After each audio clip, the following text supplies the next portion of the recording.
આપણે અળવીના પાનના ભજીયા બનાવ્યા છે, એટલે આપણે અળવીના પાનના ભજીયા વઘારવાના છે. હવે અળવીના તેલના ભજીયા વઘારવા આપણે તેલ ગરમ કરવા મૂકશું. હવે આપણે એમાં નાખવાનું રહી.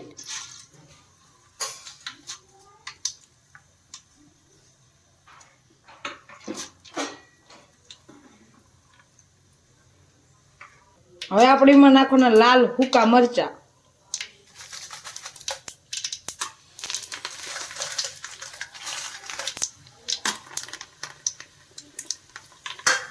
હવે આપણે એમાં નાખવાના આપણે કટિંગ કરેલા અળવીના ભજીયા.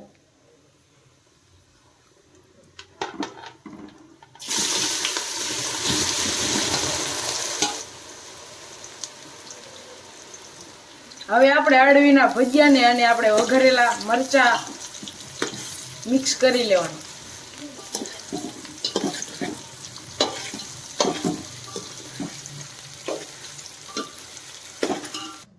હવે આપણા અળવીના ભજીયા તૈયાર થઈ ગયા છે.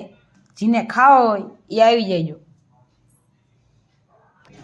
આપણે અળવીના ભજીયા બનાવે અમે ખાવી, તમારે ટેસ્ટ કરવા હોય તો આવજો.